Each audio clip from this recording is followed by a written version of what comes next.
So good afternoon, everybody. No, don't say good. Sorry, I'll start again.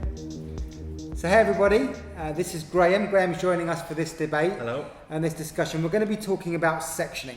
Okay? So how does sections play a part? If I think about my journey at the beginning, I was taught that when you're layering hair, you take vertical sections. When you're graduating hair, you take horizontal sections, maybe diagonal sections. That's what you taught me and Jonathan. That's an element of what I taught you. But what, as I started to understand it more, I actually started to realise that, for example, if I was graduating a haircut, if I was in a graduate bob, for example, and I was working with horizontal sections, and I had a big step at the end of it, then I started to realise that actually if I went through vertically, I could cut it off that way. Mm-hmm. Actually, if I went through diagonally, I could cut it off that way. Do I have to cut it horizontally?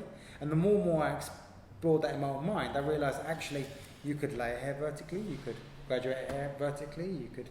So at what point was your kind of aha moment? Well, it's funny that you said that, because when I did cut, that graduated bob haircut, I did always used to get a line in it, and then sometimes I would go through vertically and I always felt really guilty. because I was always taught that horizontal sections build up weight, so if I come through vertically, then I'm doing it wrong. I've got to be layering it. Yeah, that's how I felt. I was like, I'm layering the haircut now, I'm not graduating. Find your mistake vertically, then but fix it horizontally again. Yeah, but also what I used to experience, but I don't know about you guys, we're in a workshop, you would teach that haircut, and you would have students that would lift the hair too much, and then it would almost become layered in that way, and people would be like, I don't know what I'm doing wrong, I'm using horizontal sections, why am I not building up weight? So it was for us to be able to tell people, you can do whatever you want with whatever section you're doing. As we've been talking about in the other videos, it's just about a combination of everything together. And sections plays a part in that. It doesn't create anything. Well, there's certain companies that back in the days where they will teach you only to cut hair with vertical sections, or only to cut hair with horizontal sections. And that used to be like, what do you mean? I can cut it vertically, I can cut it diagonally, I can cut it horizontally. Sections are not there to, if you go back to our primary shapes, sections are not there they don't create shape, they're there to help you work methodically through your shape. Okay. But should you take a vertical section to lay hair? Should you take a horizontal section?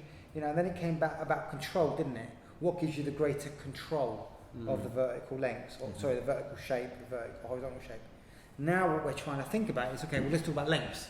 So what is going to give you a greater control of your vertical lengths? Is it better to take a vertical section or a horizontal section? Should you start someone controlling their vertical lengths with a vertical section? Yeah.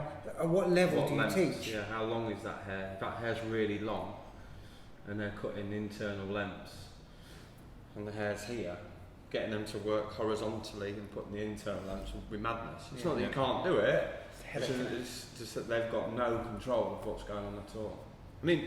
For me, I look back again, and it's always about looking back to where we've come from when we started again. And it was like, I remember getting the primary shape lecture for the first time and seeing it. And I remember this diagram here, and this diagram here was, again, it was vertical, it was horizontal, and it was diagonal. And this was classically, like you said, for layering. This was for graduation. And a line. And this one was, you could use them for both. That's what it said. And then in this area here, it was flatter, I think it said. And this one was heavier. Sorry, excuse my writing. And this diagram, I'm not going to lie, it used to drive me mad, because I was like... I think that was, before you carry on, just 1 minute, I think at different levels of your development, it helped you at the beginning. Yeah, when it was really simple. It was the only thing that I ever knew. Yeah, but then as you got more and more experience, and you were able to lay your hair horizontally, and then you were able. So I think as we've progressed, it wasn't even the fact that I was able to do it. I just knew it was possible. Yeah. So it's not like I was able to do it, and that's why I realised, okay, it can be done. It was like, No. If you're cutting hair vertically, whatever lengths you're leaving on the head, they may be longer at the top. Mm-hmm. They may be longer at the bottom and shorter at the top. It's possible to do anything, and the other reason why I knew it was possible was because whenever you cross-check your work, you'd go back in. You're going back in the old days, and we'll probably talk about cross-checking later in all of the episodes. But you were told to cross-check it the opposite way that you cut it. So if I did a graduated shape using horizontal sections, and I'd finished the haircut, the wet shape, or whatever, I'd take a vertical section straight through it. I'd pull it out and I'd lift it to where I'd cut it. And I'm like, well, hang on a minute, this is a heavy graduated shape, but yet I can check it with a vertical section, still pull it to where the cutting line's clean. So why couldn't I cut it like that? What rules? And the biggest thing for me was all of the rules that were kind of in place. And a lot of the time you hear, okay, only once you know the rules can you then break them yourself. I mean, for me, is it possible to learn different rules? That's the is it possible that's just the long way round? I think one of the things that for me is really dominant right now is the fact that, and this is I'm sure going to be an ongoing discussion between us a lot more, is there's only one vertical and there's only one horizontal, but inside that there's so many diagonals. And for me, that's a world that we as a company as well need to really investigate, because I would say a huge percentage of our haircuts that we do, a huge percentage, at some point will have, that, just that little movement there, or that makes it diagonal. Yeah. And there's so many haircuts we do, even if we're thinking about the fact that it's vertical, where the head curves, where the line curves, and the section curves. It's very rare on a round surface you can take a pure top to bottom vertical section.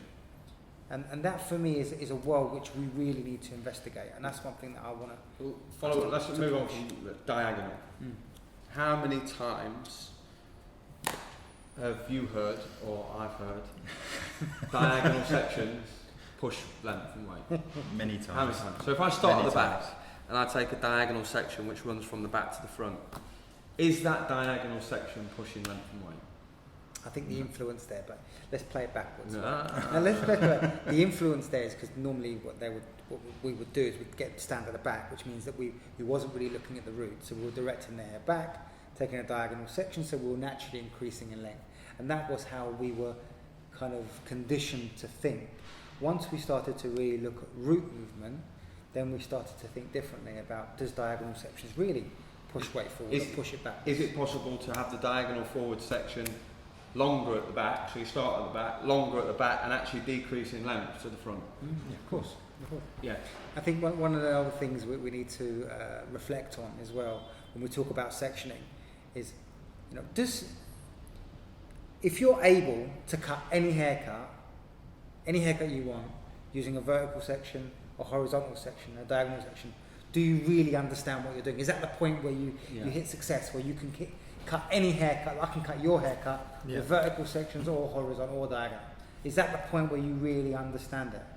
I think so, definitely. I think in the beginning we all get taught certain, like we've touched on in other videos that we've done, where people get taught haircuts with set sectioning patterns.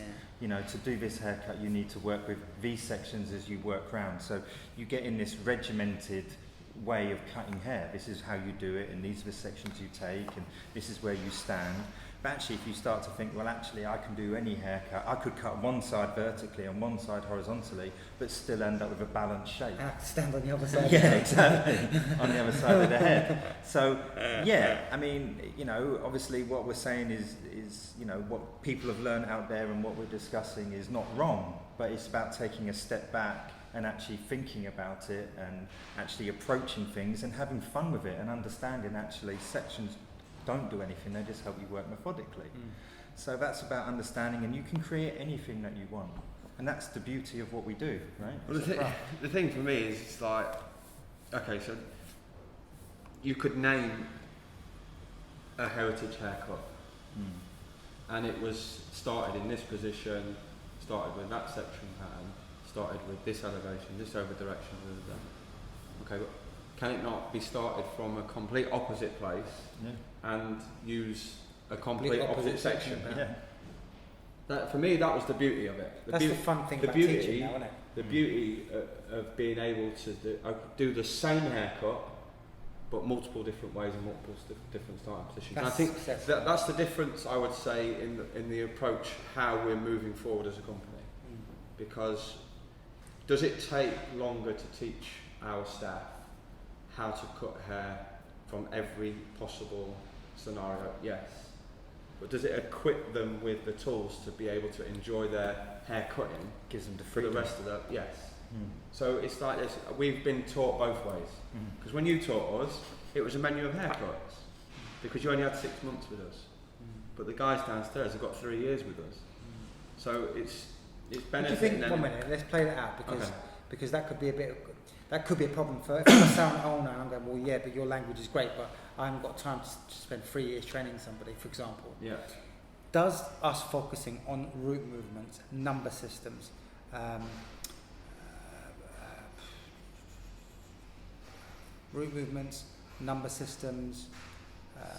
sections, and direction of hair. thank you, choice of length. If I get someone to understand those 4 or 5 principles, it'll actually speed up their education. Yeah, if they've got all the pieces. Thanks for helping me. Kate's behind the camera. Thanks for helping me. I'm getting old, babe. If they've got all the pieces, then they're gonna study all the pieces, aren't they? Because about the lecture, it's about making sure that they are aware of everything that's happening when cutting hair. When you pick the hair up and you cut it. No, just in cutting hair in general, just the variable and fixed analysis, the consultation process, the blow dry process, the movement of the hair when you are blow drying, how much tension, the cross check, and it's endless. But to go back to the sections, and this is something that for anyone that's been taught by myself or Johnny, we used to, I would say, march around the classroom, and then I think I'm a little bit. Well, it'd march on, and it'd be like clean sections equal clean haircut, and I'm like, now I look back and I think that's such a problem for me. It's part of the process. Isn't it? It's that me learning as a teacher. It doesn't guarantee that you're going to. No, exactly, and that's the thing. But it's a good starting point. Yeah, it's a good starting point to be clean. That's section. Rule number 1. And the thing is that I looked this morning on Instagram, and I know that I've had a big impact on this person, as well as all of the team. On the Instagram, and George, this is a big shout out to you. He's writing clean sections equal clean haircut, and I'm like, oh no, not always, George. I did that, George. I'm sorry, but he's improved a lot. Yeah, he's doing amazing. He's doing really good. I was really impressed. So yeah, along with clean sections, along with counting your sections, along with understanding the width of the sections, because the width of the sections we haven't spoke about. So you know how thick is the section that we're cutting. I mean, I've heard a number of different. But they've all got their merits. We mustn't take it away. Everyone's got a merit of how wide a section should be. But so if I just throw it out there, because this is a whole discussion. How wide should a section be? I mean, the answer to that depends on the density of hair. Depends on where you are on the hair, where you're working on the hair. It depends on. Does it depend if you're taking horizontal or vertical sections? No, I don't think it does. I don't think it does. Well, I mean, if I was cutting, let's say. Well, no, actually, you're right. It's diagonal. Well, what happens if let's say you're just doing an external to here, and the fixed analysis was low density, very fine strand for strand. Okay. Would you take really big horizontal sections just to get the hair cut? I would, yeah. So does it depend on whether or not they're vertical or horizontal? Or when you went into the vertical and put I'm talking about diagonal. Diagonal where it gets confusing because if it gets wider at the bottom or wider at the top, then you have much sections, isn't it? Yeah, that's a whole other round. If you was to work horizontally, you could have that external cut with fine hair within 2 or 3 sections. Yeah. But if you were working vertically, you would probably take a lot thinner section because it's impacting more of the horizontally the wider the section on, which you're probably going to notice that you're going to see when the hair sits at natural form. You are talking about 2 completely different shapes. If you're cutting a line, then no direction. There's no direction. But that's what I'm saying. But whereas once you start playing with direction of roots, then obviously things change. Well, I'm not sure. I think we can have a good debate about that one. We can. So not today, not right now. Thank you for tuning in. I hope you've enjoyed our little discussion, and we will see you next time. Where probably next time we might discuss thickness of section. Maybe. Maybe. Or vertical. On diagonal. Maybe. Bye everyone. Bye. See you later.